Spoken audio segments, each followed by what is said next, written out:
My story today is about my first wife.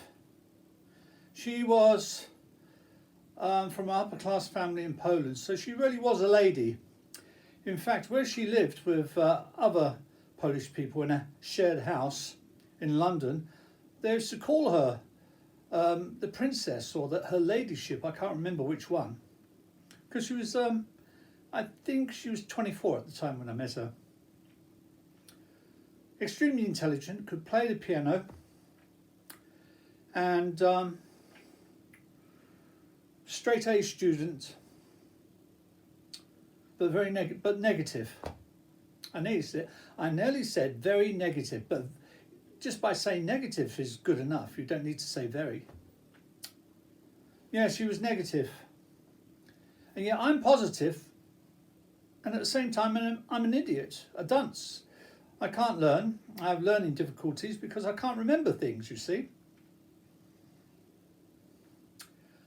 Of course, looking back, I realise with her genius and my wisdom, the trouble is you gain wisdom more and more as time goes by. I don't think I had enough wisdom then, even though I was a bit of a deep thinker. Yeah, she ended up really doing not much with her life at all. When she got into her 30s, she got a job as a tourist guide, going around these wonderful old places, castles, etc., and telling everyone about the history.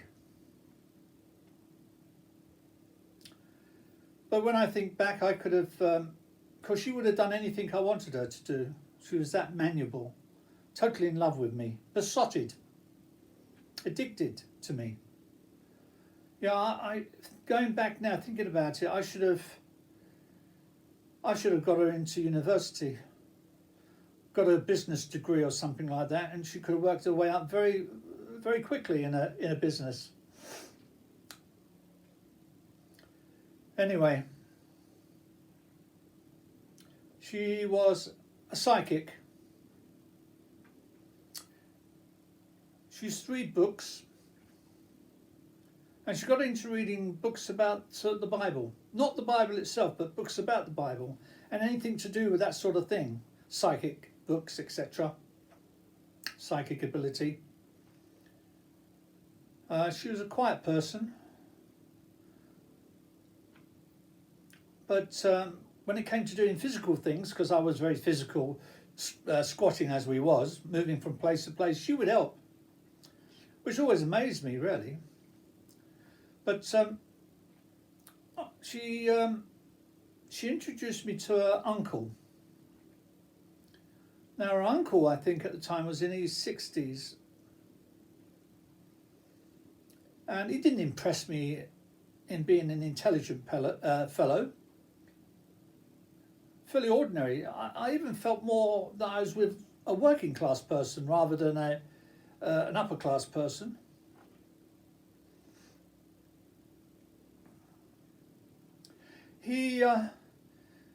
What happened? He came over during the war. He managed to escape Poland, and he brought a lot of gold with him at the time. I think it was something like £10,000 worth of gold he had. £10,000 in those days was a lot of money, or maybe it was £20,000. Anyway, the idiot, because he wasn't intelligent, he booked himself into the Ritz Hotel, because he's come from a wealthy family, you see, they had mansions, etc. So he had 10 or 20,000 pounds. This is in 1942, most probably, 41, 42. He booked himself into the Ritz Hotel and stayed there until the money ran out. And then he just had enough left to buy a small part of a working class house in Acton, London. The house had two doors, so one went up to the flat above, and he got the ground floor flat with a small garden. Nothing special, working class place. And when I heard that story, I thought, what an idiot. And he was. He, as I said, he bought the house with the money he had left. Oh, not the house, sorry, the flat. and he got himself a job around the corner at a Polish factory. So he never spoke English.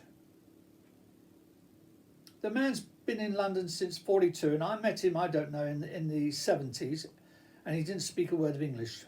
This is the type of person we're talking about, typical working class. So he used to work at the factory not far from where he lived, all Polish people there. And then he used to go to the Polish shop nearby to buy all the food, etc. So he never mixed with the English at all. Whereas my girlfriend, who eventually became my wife because we had to, otherwise she'd get kicked out of the country, you see, she spoke quite good English, and as time went by, of course, it became better and better.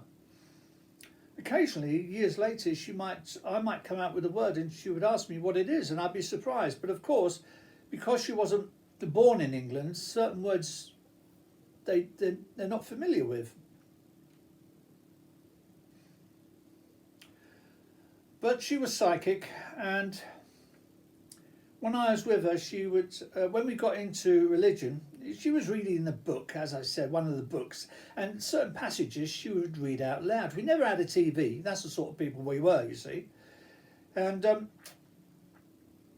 certain passages, and one passage caught me, and it said in this book that the Bible was so important it was put in a form of code, so secret basically.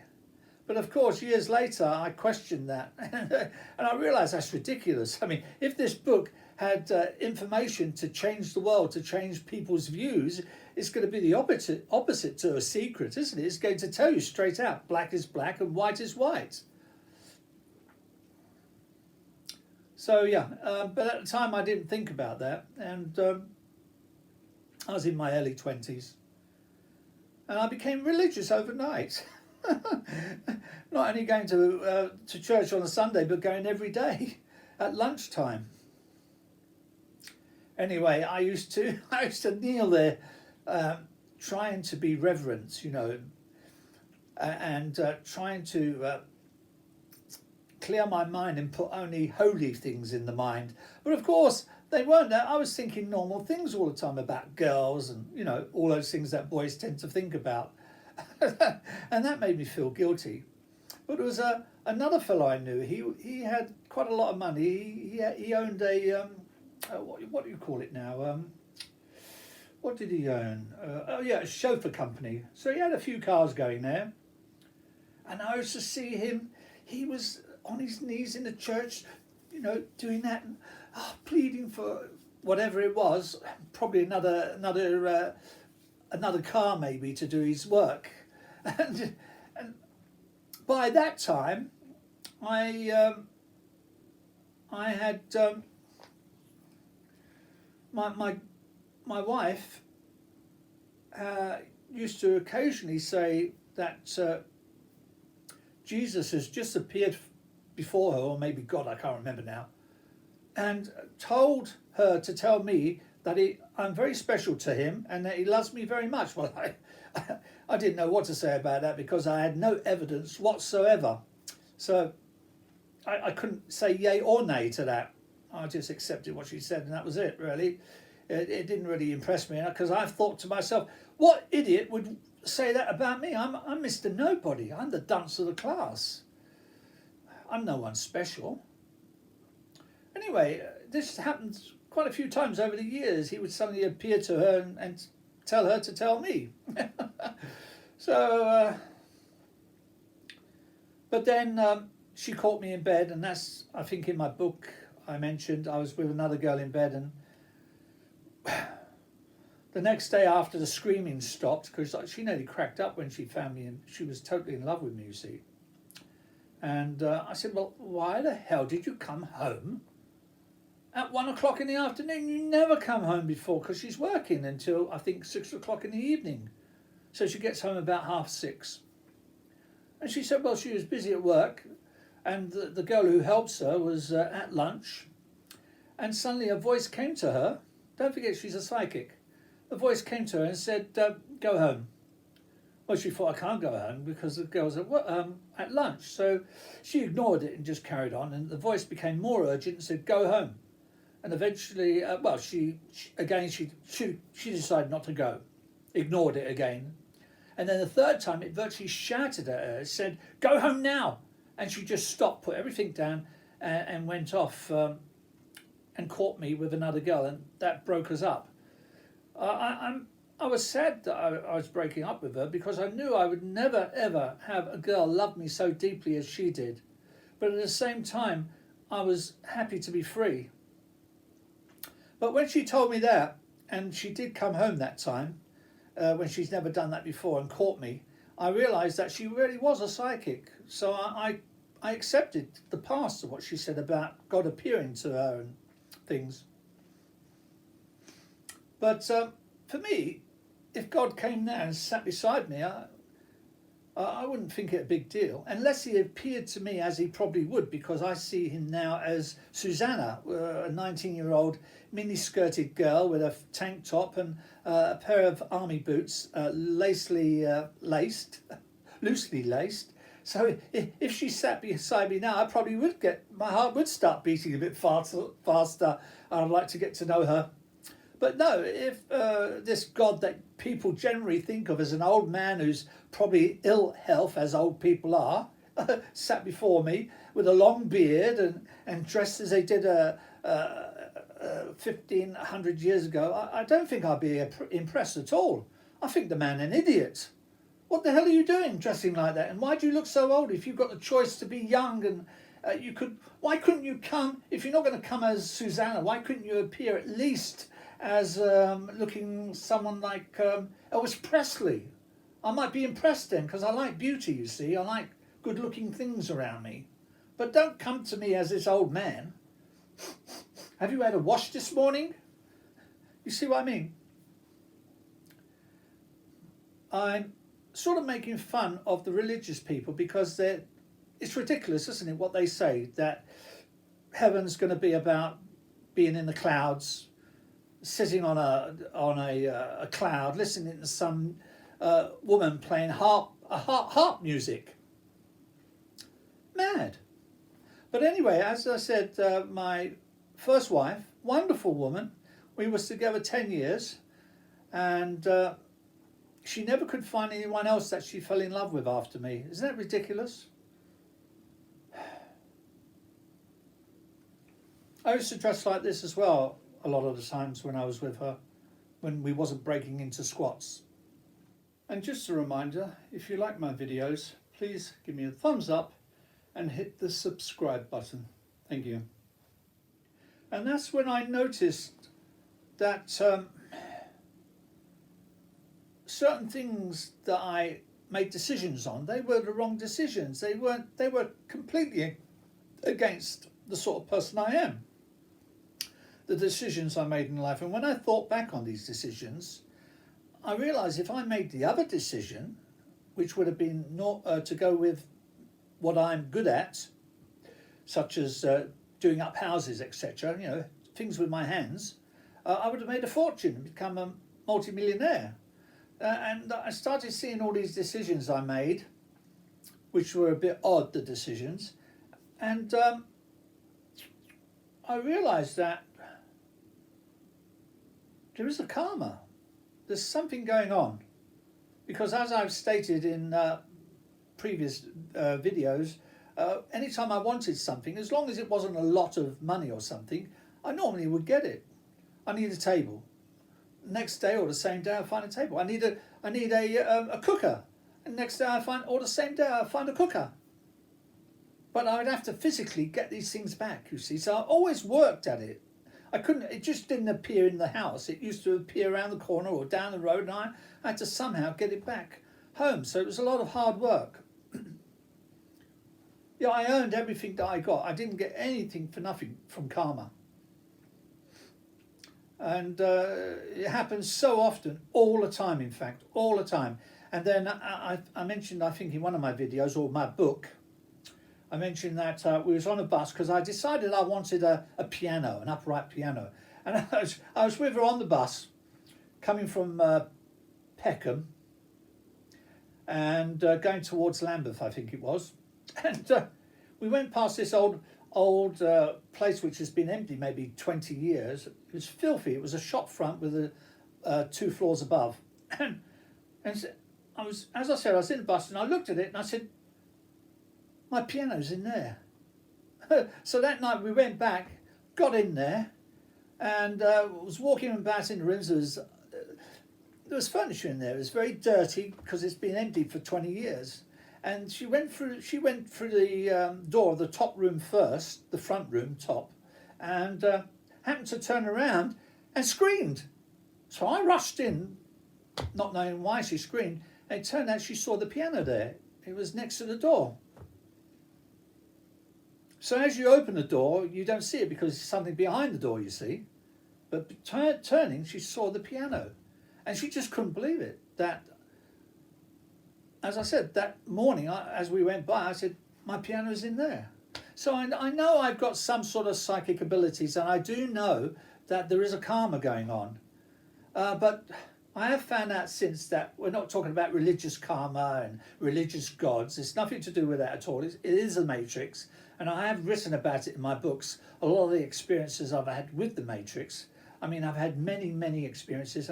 I've told you how to follow me so you can have similar experiences. It's all in the book. So the 2 books is Human or Demon. And the next book is, The Glorified Ape by Thomas R. Valentine. They're both ebooks. But as I've said again in one of my videos, when you die, you will be coming back as another creature. You won't be coming back as a human. You know, you never chose to be a human, did you? And you won't choose the next life. And the person you are now and the person I am now, it's 50% my dad and 50% my mother. So if I was to die and come back as another creature, like a spider or something, I'm not going to be me, even in personality, because the actual me inside me, or should I say the computer program that I am, that everyone is, it hasn't got all these qualities. These qualities here come from the body, the physical, my mum and dad. And my next mum and dad, if it's a spider, I will think like a spider and behave like a spider. Mind you, empathy can be in any creature, including spiders. And that's the thing that you've got to learn throughout the history of your lives. And I'm talking about maybe you're going to have to live thousands and hundreds of thousands of different lives as different creatures. And just because you're human, you're not at the top, you're just in the circle of life. So next one, you could be a microbe, because that's a life form, you see. But you will suffer, because you know what we do to all these animals. You will suffer. You see, I've spoke to people who seem to be really nice people, religious people, and they don't care about the suffering of animals. They say it doesn't matter. Only humans matter. So, if that's true, they shouldn't mind being born as another creature to suffer at the hands of humans. You know, vivisection, factory farming, and slaughterhouses. This is your future, and when you die in the next life, you'll come back again to that future, and again until you've paid off your karma. Be scared. Be scared. Even if you change now, you're changing for the wrong reason. If you started becoming a vegetarian like me, you're changing for the wrong reason. It's not in your heart. You're doing it because you fear the future. That's why God, you call him God, of course I don't. I call him, her, Susanna, doesn't want you to even think about him or her. You should be simply thinking about being good to all creatures and living with the world, not against the world. Not polluting the world and destroying the world. But I know it's not going to make a difference to nearly all of you. It might make a difference to one or two, so